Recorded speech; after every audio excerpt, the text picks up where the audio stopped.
Hello friends, मैं आपकी दोस्त अदिति फिर से लेकर आई हूँ आप सभी के लिए पाकी एंड नैन्सी की स्टोरी का अगला पार्ट। आई होप आप सभी अच्छे होंगे, अपना ढेर सारा ख्याल रख रहे होंगे। स्टोरी को लाइक कमेंट शेयर ज़रूर कीजिएगा। चैनल को सब्सक्राइब नहीं किया है तो कर लीजिएगा। तो चलिए शुरू करते हैं आज की अपनी स्टोरी।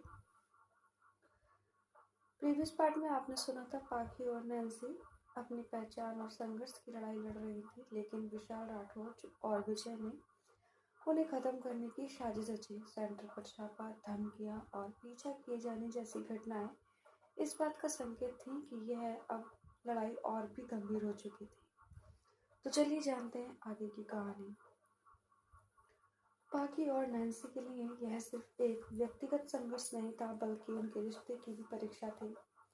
जिस प्यार को उन्होंने समाज के डर से छुपा कर रखा था, वह अब एक खुले मैदान में था, जहाँ दुश्मनों की नजरें उन पर थी। नैन्सी अपने कमरे में बैठी अपनी माँ के दिए हुए खत को बार बार पढ़ रही थी। हर शब्द उसके दिल में नश्तर की तरह चुभ रहा था। पाखी ने उसके पास आकर धीरे से उसके हाथ को थामा। हम डरेंगे नहीं नैन्सी। अगर हमने हार मान ली तो हमारी कहानी यहीं खत्म हो जाएगी, लेकिन मैं तुम्हें कभी नहीं छोड़ूंगी। नैन्सी ने उसकी ओर देखा। उसकी आंखों में नमी थी, लेकिन इरादे मजबूत। हम सिर्फ अपने लिए नहीं, उन सभी के लिए लड़ रहे हैं जो अपनी पहचान को अपनाने से डरते हैं। उधर विशाल राठौड़ अपने ऑफिस में बैठा फोन पर किसी से बात कर रहा था। हमें सिर्फ उनकी हिम्मत नहीं तोड़नी, उन्हें इतना कमजोर करना है कि वो खुद ही हार मान लें। फोन की दूसरी तरफ से आवाज आई, आपके कहने का क्या मतलब? विशाल ने मेज पर रखी तस्वीर को घूरते हुए कहा, नैन्सी की माँ। अगर हम उन्हें कमजोर करना है तो हमें वहीं वार करना होगा जहां उन्हें सबसे ज्यादा चोट लगेगी। रात के अंधेरे में नैन्सी की माँ की तबीयत अचानक बिगड़ गई। जब नैन्सी की माँ की तबीयत अचानक बिगड़ गई, डॉक्टर को बुलाया गया, लेकिन उन्होंने जो कहा उससे सबके होश उड़ गए। यह कोई सामान्य कमजोरी नहीं थी। ऐसा लगता है कि इन्हें किसी प्रकार का जहर दिया गया है। नैन्सी की तो आंखें ही फटी रह गईं। जहर? लेकिन कैसे? डॉक्टर ने गंभीरता से कहा, हमें टेस्ट कराने होंगे, लेकिन यह किसी साजिश का हिस्सा लग रहा है। पाखी और नैन्सी एक दूसरे को देखने लगी। अब यह सिर्फ धमकी नहीं, सीधा हमला था। जब नैन्सी अपनी माँ के पास बैठी, तभी उसका फोन बजा। अजनबी नंबर था। अगर अपनी माँ की जान बचानी है तो पीछे हट जाओ, यह आखिरी चेतावनी है। इस बात पर नैन्सी की सांसें तेज हो गईं। उसने फोन काट दिया और पाखी की तरफ देखा। अब क्या करें? पाखी ने ठंडी आवाज में कहा, हम वही करेंगे जो हमें करना चाहिए। सच्चाई के लिए लड़ेंगे, लेकिन अब ये लड़ाई सिर्फ हमारी नहीं, हमारी फैमिली की भी बन चुकी है। अब पाखी और नैन्सी को सिर्फ अपने प्यार के लिए नहीं, बल्कि अपनी सुरक्षा और अपने परिवार की सलामती के लिए भी लड़ना। उधर विशाल राठौर का षड्यंत्र और भी खतरनाक होता जा रहा था। क्या तुम्हें लगता है कि नैन्सी की माँ को जहर देने की कोशिश के पीछे सिर्फ विशाल का हाथ है, या कोई और भी इस साजिश में शामिल हो सकता है? उधर विशाल राठौर और विजय की चालें और खतरनाक होती जा रही थी। नैन्सी की माँ को मिली धमकी ने इस लड़ाई को और भी व्यक्तिगत बना दिया था। अब यह सिर्फ प्यार की नहीं, बल्कि अस्तित्व की भी लड़ाई थी। नैन्सी अपनी माँ के बिस्तर के पास बैठी थी। उसकी आंखों में नमी थी। पाखी ने उसके कंधे पर हाथ रखा। उसकी आंखों में एक सख्त संकल्प था। हम डरकर पीछे नहीं हट सकते नैन्सी, पाखी ने कहा, और उसकी आवाज में एक अड़िग विश्वास था। नैन्सी ने अपनी माँ का कांपता हुआ हाथ थामा। मैं अपनी माँ को इस हाल में नहीं छोड़ सकती पाखी। हमें पहले यह पता लगाना होगा कि उन्हें यह जहर देने की कोशिश किसने की। पाखी ने गहरी सांस ली। इसमें कोई शक नहीं कि इसके पीछे विशाल और विजय का हाथ है, लेकिन हमें सबूत चाहिए। नैन्सी ने उसकी ओर देखा। आंखों में सवाल था। कैसे? पाखी ने फोन उठाया और किसी को कॉल किया। हमें हेल्प चाहिए। दूसरी ओर विशाल राठौड़ एक शांत जगह पर बैठे हुए विजय से बात कर रहे थे। नैन्सी और पाखी को यूं ही डराकर हटाया नहीं जा सकता, विजय ने कहा। हमें उन्हें अंदर से तोड़ना होगा। विशाल ने मुस्कुराते हुए कहा, तभी तो मैंने अगले कदम की तैयारी कर ली है। हमें बस एक और झटका देना है। नैन्सी की मां के खून की रिपोर्ट आ चुकी थी। डॉक्टर ने धीरे से फाइल बंद करते हुए कहा, यह जहर धीरे धीरे असर करता है। अगर सही समय पर इलाज नहीं होता तो यह जानलेवा साबित हो सकता था। नैन्सी की आंखों में गुस्से की लहर दौड़ गई। इसका मतलब किसी ने मां को मारने की कोशिश की। पाखी ने फाइल उठाई और ध्यान से देखा। हमें हॉस्पिटल की कैमरा फुटेज देखनी होगी। कोई जरूर यहाँ आया होगा। डॉक्टर ने उसकी मदद करने की हामी भर दी। उन्होंने सिक्योरिटी से बात की और सीसीटीवी रिकॉर्डिंग देखने की इजाजत मांगी। जैसे ही वीडियो प्ले हुआ, नैन्सी की आंखें स्क्रीन पर जम गईं। एक आदमी नर्स के कपड़ों में उनकी मां के कमरे में गया था, लेकिन उसका चेहरा ढका हुआ था। हम इसे ट्रैक कर सकते हैं? पाखी ने पूछा। शायद, सिक्योरिटी गार्ड ने कहा। हमें कुछ और एंगल से फुटेज देखनी होंगी। उसी शाम जब पाखी और नैन्सी हॉस्पिटल से लौट रही थी, उनके फोन पर एक मैसेज आया। तुम लोग चाहे जितनी कोशिश कर लो, लेकिन जीत हमारी होगी। पीछे हट जाओ, वरना अंजाम तुम्हारे अपने ही भुगतेंगे। पाखी ने फोन की स्क्रीन को घूरते हुए कहा, अब वक्त आ गया है कि हम खुद इस लड़ाई को अपने तरीके से लड़ें। नैन्सी ने उसकी तरफ देखा। उसकी आंखों में वही जज्बा था जो पाखी की आंखों में छलक रहा था। अब हम सिर्फ जवाब नहीं देंगे, हम वार भी करेंगे। नैन्सी की मां को जहर देने की कोशिश की गई थी और हॉस्पिटल के सीसीटीवी फुटेज में एक नकाबपोश संदिग्ध नजर आ रहा है। विशाल राठौड़ ने पाखी और नैन्सी को धमकी भरा मैसेज भेजा था। अब यह सिर्फ प्यार और अस्तित्व की लड़ाई नहीं थी, बल्कि दोनों को मानसिक और शारीरिक रूप से तोड़ने की गहरी साजिश थी। नैन्सी और पाखी अपने अपार्टमेंट में थी। कमरे में तनाव भरी खामोशी थी। हर हल्की बारिश हो रही थी और खिड़की से टकराती बूंदें किसी अजनबी दस्तक की तरह महसूस हो रही थी। हमें यह पता लगाना होगा कि वो आदमी कौन था, नैन्सी ने ठहरते हुए कहा। हॉस्पिटल के सीसीटीवी कैमरे से कुछ और जानकारी मिल सकती है, पाखी ने अपनी चाय का कप रखते हुए कहा। पर उससे पहले हमें अपनी सुरक्षा का भी ध्यान रखना होगा। नैन्सी ने धीरे से उसका हाथ पकड़ लिया। तुम्हें डर लग रहा है? पाखी की आंखों में ठंडी चमक थी। मैं डरती नहीं नैन्सी, मैं लड़ती हूँ। दूसरी ओर विशाल राठौड़ एक लक्जरी होटल के कमरे में विजय के साथ बैठा था। मेज पर एक फाइल रखी थी। पाखी और नैन्सी को तोड़ने का सबसे आसान तरीका है उन्हें एक दूसरे पर शक करने पर मजबूर कर देना। विशाल ने धीरे से कहा। विजय ने भौहें उठाई। मतलब? विशाल ने एक तस्वीर विजय की ओर बढ़ाई। तस्वीर में कोई तीसरा शख्स था, एक लड़की, रिया, नैन्सी की पुरानी दोस्त। विशाल ने मुस्कुराया। क्यों ना इसे उनके बीच भेजकर कहानी को और दिलचस्प बनाया जाए। अगली शाम पाखी और नैन्सी अपने सेंटर पर थी जब दरवाजे पर एक हल्की सी दस्तक हुई। नैन्सी ने दरवाजा खोला और चौंक गई। रिया।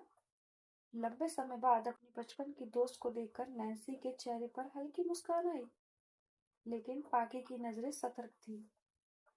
कैसी हो नैन्सी? रिया ने गर्मजोशी से उसे गले लगाया। तुम अचानक यहाँ कैसे? रिया ने मुस्कुराते हुए कहा। मैं बस तुम्हें देखने आई थी। सुना है तुम मुश्किल में हो। पाखी ने गौर से रिया को देखा। उसकी आंखों में एक अजीब सी बेचैनी थी। क्या ये सच में संयोग था या किसी नए खेल की शुरुआत?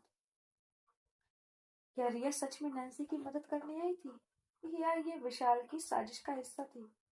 क्या पाखी और नैन्सी अपने रिश्ते और इस साजिश के बीच खुद को संभाल पाएंगी? जब प्यार और धोखे की जंग एक नए मोड़ पर पहुंचेगी तो कहानी क्या होगी? उधर विशाल राठौड़ ने पाकी और नैन्सी के बीच दरार डालने के लिए नैन्सी की पुरानी दोस्त रिया को उनकी जिंदगी में भेजा। नैन्सी उसकी अचानक मौजूदगी से खुश थी, लेकिन पागी को उस पर भरोसा नहीं था। नैन्सी और रिया बातें कर रही थी, दोनों पुरानी यादों में खोई थी, लेकिन पागी की नजरें रिया के हर हाव भाव को पढ़ रही थी। उसे महसूस हो रहा था कि रिया कोई न कोई राज छुपा रही थी। रिया ने मुस्कान के साथ नैन्सी का हाथ पकड़ा। तुम्हें नहीं लगता कि तुम खुद को बहुत मुश्किलों में डाल रही हो? नैन्सी ने सिर हिलाया। अगर हम सच के लिए नहीं लड़े तो और कौन लड़ेगा? पाखी को अब और चुप रहना सही नहीं लगा। उसने सीधे सवाल किया, रिया, तुम अचानक नैन्सी से मिलने का फैसला क्यों किया? रिया ने जरा भी हिचकिचाए बिना जवाब दिया, मैं दोस्त हूँ और दोस्त मुश्किल में साथ होते हैं। लेकिन उसकी आंखें कुछ और कह रही थीं। कुछ दिनों में पाकी ने नोटिस किया कि नैन्सी रिया के साथ ज्यादा समय बिताने लगी थी। वह बातें छुपाने लगी थी और कई बार उसके शब्दों में उलझन महसूस होती थी। एक रात जब पाखी नैन्सी के पास गई तो उससे फोन पर रिया की आवाज सुनाई। हाँ, मैं समझ सकती हूँ, लेकिन पाखी को यह बात पता नहीं चलनी चाहिए, नैन्सी कह रही थी। पाखी का दिल धड़क उठा। मुझसे क्या छुपाया जा रहा है? वह बिना कुछ कहे कमरे से बाहर चली गई। अंदर नैन्सी की आंखें भर आई, लेकिन वह किसी उलझन में थी। अगले दिन पाखी ने गुस्से में नैन्सी से कहा, क्या हो रहा है? नैन्सी, तुम मुझसे क्या छुपा रही हो? नैन्सी ने झिझकते हुए कहा, पाखी, मैं तुम्हें नहीं बता सकती और अभी तो बिल्कुल भी नहीं बता सकती। यह सुनते ही पाखी का दिल जैसे डूब गया। अब हम एक दूसरे से सच भी नहीं कह सकते। उन दोनों के बीच पहली बार इतनी गहरी खामोशी आई थी। रिया की मौजूदगी से नैन्सी और पाखी के रिश्ते में अनकही दूरी आने लगी थी। पाखी को लगने लगा था कि नैन्सी उससे कुछ छिपा रही है और नैन्सी खुद भी उलझी हुई थी। विशाल राठौड़ की चाल धीरे धीरे अपना असर दिखा रही थी। पाखी कई दिनों से खुद को अजनबी महसूस कर रही थी। नैन्सी अब पहले जैसी नहीं थी। वह रिया के साथ ज्यादा वक्त बिताने लगी थी और पाखी से उसकी बातचीत धीरे धीरे कम हो गई थी। एक शाम जब नैन्सी घर लौटी तो पाखी ने उसका सामना किया। अगर तुम मुझसे कुछ नहीं छुपा रही तो आंखें क्यों चुरा रही हो? नैन्सी ने गहरी सांस ली। हर चीज बताना जरूरी नहीं होता, लेकिन जब दो लोग साथ होते हैं तो छुपाने के लिए कुछ बचता भी नहीं। पाखी की आवाज में दर्द था। फ्रेंड्स साथ रहते हैं और एक रिश्ते में रहते हैं तो कोशिश यही होनी चाहिए कि हम उससे कुछ ना छुपाएं, वरना बहुत तकलीफ होती। नैन्सी कुछ बोलने ही वाली थी कि उसका फोन बज उठा। स्क्रीन पर रिया का नाम चमक रहा था। उसने झट से कॉल काट दी, लेकिन पाकी सब समझ चुकी थी। रिया उस शाम फिर से नैन्सी से मिली। क्या तुमने पाकी को कुछ बताया? नैन्सी ने सिर हिलाया। नहीं, लेकिन मैं अब और झूठ नहीं बोल सकती। रिया की आंखों में एक अजीब सी चमक थी। अगर तुमने उसे सब बता दिया तो वो तुम्हें गलत समझेगी, और यही तो विशाल चाहता है। नैन्सी की आंखों में बेचैनी थी। उसे अब समझ नहीं आ रहा था कि वह सच में सही कर रही थी या नहीं। उस रात जब नैन्सी और रिया कमरे में बात कर रही थी, पाकी चुपचाप दरवाजे के पीछे खड़ी थी। उसने जो सुना उससे उसकी दुनिया ही हिल गई। रिया की आवाज आई, विशाल ने जो कहा था वही करो, उसे खुद से दूर कर दो। पाखी का दिल तो मानो जैसे रुक गया हो जैसे ही उसने विशाल का नाम सुना। अब उसे समझ आ रहा था कि जो भी हो रहा था उसके पीछे कोई बड़ी साजिश थी। पाखी ने अनजाने में विशाल की साजिश का एक हिस्सा सुन लिया था। नैन्सी और रिया के बीच जो कुछ भी हो रहा था वह सिर्फ एक गलतफहमी नहीं थी। इसके पीछे कोई बड़ा खेल था। लेकिन क्या नैन्सी खुद इस साजिश का शिकार थी या फिर जानबूझकर पाकी से दूर जा रही थी? उस रात पाकी को नींद नहीं आई। उसके जहन में एक ही सवाल गूंज रहा था, क्या नैन्सी उसकी अपनी है या फिर उसे भी खरीदा गया है? सुबह होते ही उसने फैसला कर लिया कि वह अब इंतजार नहीं करेगी, वह खुद सच तक पहुंचेगी। दूसरी ओर नैन्सी अब खुद से लड़ रही थी। रिया ने उसे यकीन दिला दिया था कि पाकी पर भरोसा नहीं किया जा सकता, लेकिन दिल बार बार उसी ओर खींच रहा था। अगर पाकी को सब पता चल गया तो रिया की आवाज कर दी थी, तुम सोच भी नहीं सकती कि विशाल क्या कर सकता है। नैन्सी ने गहरी सांस ली। लेकिन मैं उससे दूर नहीं जा सकती रिया, जो भी हो मैं पाकी से प्यार करती हूँ। रिया की आंखों में एक अजीब सी चमक थी। फिर देखना, यह प्यार ही तुम्हें तबाह कर देगा। पाकी ने अपने सारे डर पीछे छोड़कर विशाल के बारे में जानकारी इकट्ठा करनी शुरू कर दी। उसके हाथ एक पुरानी फाइल लगी। विशाल राठौर, ब्लैकमेल और फ्रॉड के केस। उसका दिल जोर से धड़का। तो यह आदमी सिर्फ मुझे और नैन्सी को अलग करने के लिए ही नहीं बल्कि अपने फायदे के लिए भी खेल रहा है। अब उसे यकीन हो गया था कि जो कुछ भी हो रहा है वह महज इत्तेफाक नहीं था। अब जब पाकी को सच की झलक मिल चुकी थी, क्या वह नैन्सी को समझा पाएगी? क्या नैन्सी विशाल की चाल से बच पाएगी या फिर वह खुद भी इस खेल का हिस्सा बन चुकी है? पागी ने विशाल की असलियत जान ली थी। उसे समझ आ गया था कि नैन्सी को जानबूझकर उससे दूर किया जा रहा है। लेकिन अब सवाल यह था, क्या नैन्सी उसकी बात पर यकीन करेगी? रिया ने धीरे धीरे उसे यकीन दिलाया था कि पाखी उसे धोखा दे रही है। विशाल के लोग उसे बार बार यही कह रहे थे कि अगर तुमने पाखी पर भरोसा किया तो इसका अंजाम बुरा होगा।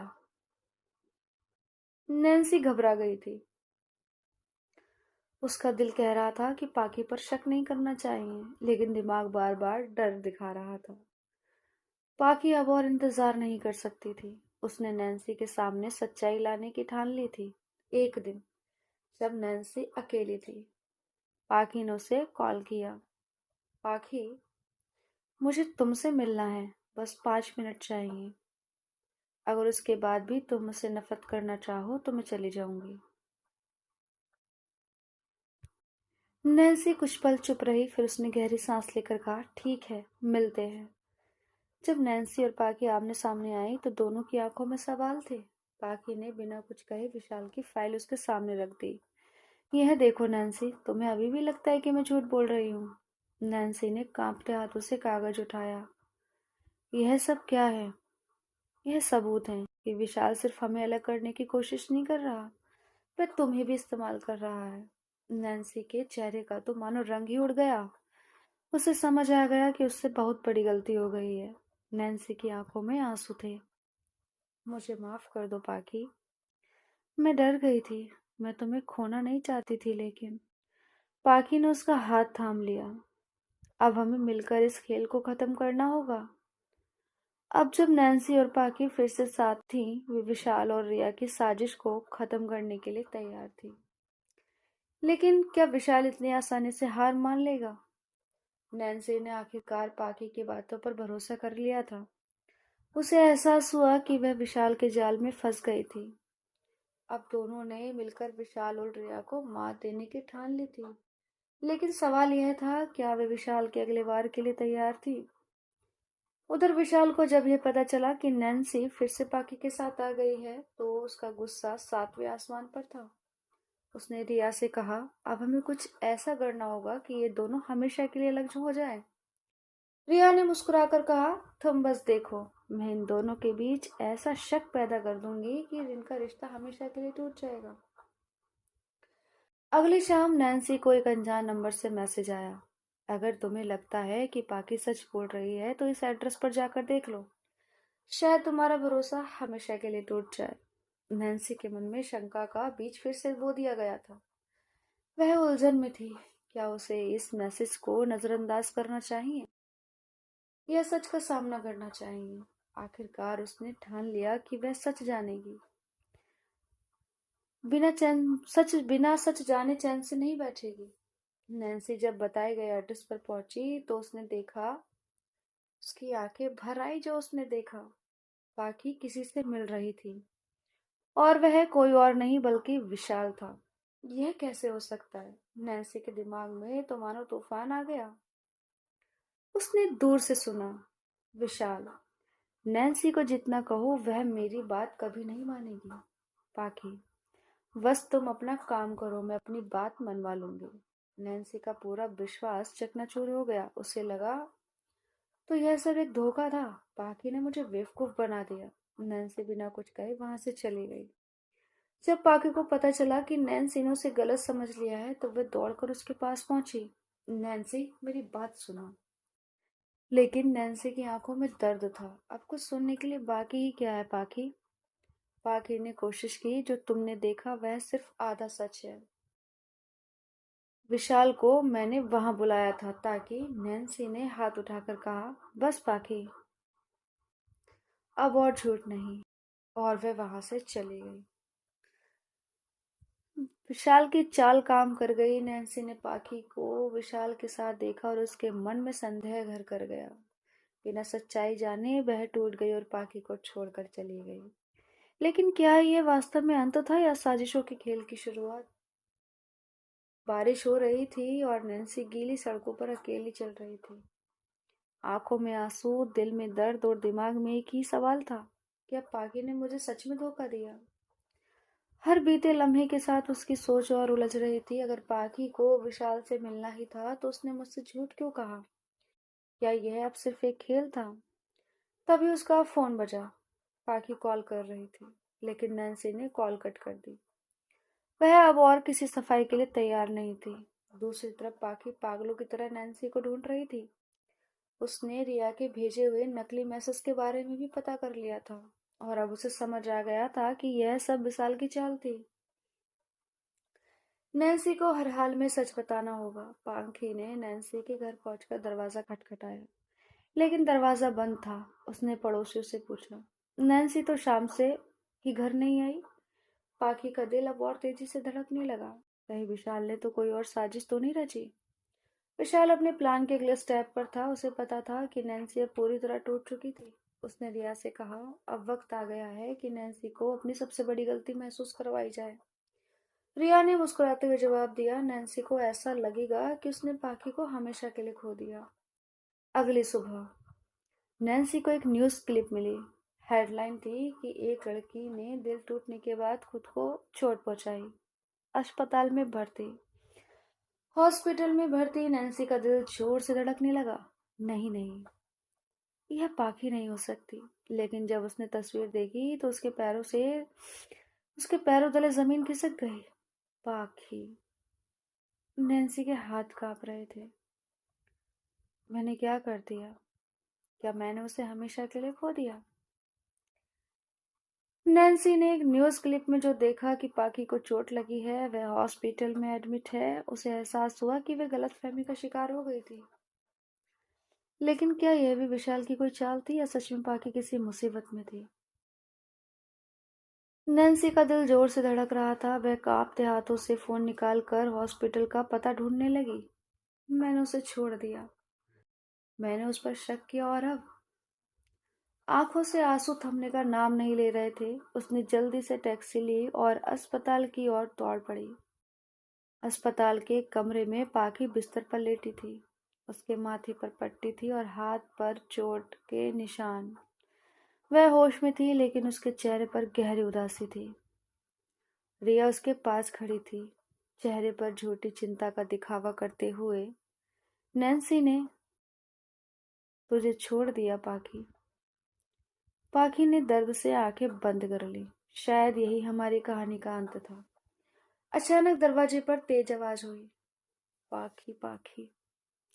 नैन्सी दौड़ते हुए अंदर आई, आंखों में आंसू और चेहरे पर घबराहट। उसने पाखी का हाथ पकड़ लिया। पाखी, मैं मुझे माफ कर दो। पाखी उसे देखती रही, लेकिन कुछ नहीं कहा। रिया ने बीच में टोकते हुए कहा, अब यहाँ आकर क्या फायदा नैन्सी? जब इसे तुम्हारी सबसे ज्यादा जरूरत थी तब तुमने इसे अकेला छोड़ दिया। नैन्सी का तो इस बात पर मानो दिल ही बैठ गया। मैंने गलती की, लेकिन मैंने तुम्हें छोड़कर कहीं नहीं जाऊंगी। पागी ने अपनी आंखें फेर ली। उसका दिल अभी भी टूटा हुआ था। दूसरी तरफ विशाल अपनी जीत के करीब था। उसने अपने आदमी को फोन लगाया। नैन्सी और पागी के बीच जो भी बचा है उसे भी खत्म कर दो। फोन करते ही एक रहस्यमय शख्स अस्पताल की ओर बढ़ने लगा। नैन्सी अस्पताल में पाकी के पास पहुंची, लेकिन पाकी के दिल में दर्द और गुस्से की मिलीजुली भावनाएं थी फ्रेंड्स। इस बीच विशाल ने एक और चाल चलते हुए अपने किसी आदमी को अस्पताल में भेज दिया था। नैन्सी पाकी का हाथ पकड़कर उसे समझाने की कोशिश कर रही थी, लेकिन पाकी की आंखों में अभी भी दर्द था। नैन्सी, जब मुझे सबसे ज्यादा तुम्हारी जरूरत थी तुमने मुझ पर शक किया। कैसे यकीन करूं कि अब तुम फिर से ऐसा नहीं करोगी। नैन्सी की आंखों में आंसू थे। मैं बेवकूफ थी, पर मेरा प्यार सच्चा है पाकी। उसी वक्त दरवाजे के पीछे से किसी की हलचल महसूस हुई। एक नकाबपोश आदमी हॉस्पिटल के गलियारे में धीरे धीरे आगे बढ़ रहा था। उसके हाथ में कुछ था, एक जहरीला इंजेक्शन। रिया को कुछ अजीब महसूस हुआ। उसने अस्पताल के स्टाफ की आड़ में किसी को संदिग्ध तरीके से चलते देखा। यह आदमी कौन है? रिया ने सोचा और चुपचाप उसका पीछे करने लगी। वह आदमी सीधे पाकी के कमरे की ओर बढ़ रहा था। जैसे उसने दरवाजा खोलने की कोशिश की, नैन्सी ने मुड़कर देखा। रुक जाओ! लेकिन वह आदमी तेज था। उसने दरवाजा धक्का देकर खोला और पाकी की ओर बढ़ा। नैन्सी ने बिना सोचे समझे खुद को उसके और पाकी के बीच डाल दिया। आदमी ने इंजेक्शन आगे बढ़ाया, लेकिन नैन्सी ने उसकी कलाई कसकर पकड़ ली। पाकी अब पूरी तरह सतर्क हो चुकी थी। उसने बिना समय गंवाए पास रखी टेबल से एक कांच का गिलास उठाया और पूरी ताकत से उस आदमी के सर पर दे मारा। उफ! आदमी दर्द से करा उठा और फिर गिर पड़ा। हॉस्पिटल के गार्ड्स दौड़ते हुए अंदर आए और उस नकाबपोश को पकड़ लिया। जब उसका मास्क हटाया तो सबके चेहरे पर हैरानी थी। यह तो विशाल का आदमी है। रिया चौंक गई। पाकी ने ठंडी नजरों से देखा। तो यह था तुम्हारा प्लान विशाल? नैन्सी ने गहरी सांस ली और पाकी की तरफ देखा। अब समझ आया कि हमें और मजबूत होना होगा ताकि कोई हमें अलग ना कर सके। पाकी की आंखों में हल्की नरमी आई। विशाल को जब पता चलेगा कि उसकी साजिश नाकाम हो गई तो वह कौन सा अगला कदम उठाएगा दोस्तों? क्या पाकी और नैन्सी फिर से पूरी तरह एक हो पाएंगे या कुछ और इन दोनों के बीच खतरनाक मोड़ आएगा? पाकी और नैन्सी ने हॉस्पिटल में विशाल के भेजे गए आदमी को बेनकाब कर दिया, लेकिन यह लड़ाई नहीं खत्म हुई थी। विशाल अभी अपनी अगली चाल चलने वाला था और इस बार उसकी साजिश और भी खतरनाक थी। विशाल अपने ऑफिस में बैठा था। उसकी आंखों में गुस्से और नफरत की मिलीजुली चमक थी। वह गुस्से में मेज पर पड़ा कागज फेंकते हुए बोला, अब वक्त आ गया है कि मैं खेल को अपने हिसाब से खत्म करूं। उसके सामने एक आदमी खड़ा था जो अंधेरे में छिपी उसकी सबसे बड़ी ताकत था, करण। उसका नाम करण था। इस बार सीधा दिल पर वार करना होगा। करण ने ठंडी आवाज में कहा, हम पाखी और नैन्सी के बीच ऐसा जहर घोलेंगे कि वे खुद ही एक दूसरे से दूर हो जाएंगी। विशाल ने चेहरे पर हल्की मुस्कान आई। अगर हम उनके बीच भरोसा तोड़ने में कामयाब हो गए तो हमें कुछ और करने की जरूरत ही नहीं पड़ेगी। हॉस्पिटल से डिस्चार्ज होने के बाद पार्की और नैन्सी अपने पुराने फ्लैट पर लौट आई। रात का समय था, लेकिन नैन्सी बेचैन थी। वह बालकनी में खड़ी थी और दूर कहीं अंधेरे में किसी अनजान साए का एहसास उसे परेशान कर रहा था। पाकि, तुम्हें नहीं लगता कि यह अभी खत्म नहीं हुआ? पाकि उसके पास आई और हल्के हाथ से हाथ थाम लिया उसका। मैं जानती हूँ, लेकिन इस बार हम डरेंगे नहीं। नैन्सी ने उसकी ओर देखा। पर अगर विशाल ने कुछ और खतरनाक करने की कोशिश की तो? पाकि ने हल्की मुस्कान के साथ कहा, तो इस बार हम पहले से ज्यादा मजबूत होकर उसका सामना करेंगे। नैन्सी की आंखों में हल्की नमी आ गई। तुम हर बार कैसे इतनी मजबूत रह पाती हो पाकि? पाकि ने उसके चेहरे को हल्के से छुआ। क्योंकि मुझे पता है कि इस लड़ाई में मैं अकेली नहीं हूँ। मेरे साथ मेरा प्यार है, मेरी नैन्सी है। अगली सुबह जब पाकि और नैन्सी एक कैफे में बैठी थी, तभी नैन्सी के फोन पर एक अनजान नंबर से मैसेज आया। अगर तुम्हें पाकि की सच्चाई जाननी है तो इस नंबर पर कॉल करो। नैन्सी का दिल तेजी से धड़कने लगा। उसने उस नंबर पर कॉल किया और दूसरी तरफ से एक बदली हुई आवाज आई, क्या तुम्हें पता है कि पाकी ने तुम्हें धोखा दिया है? नैन्सी का चेहरे का सफेद पड़ गया रंग। तुम कौन हो? वो कौन है ये पूछो, उसकी असली सच्चाई पूछो। और इतनी बात पर फोन कट हो गया।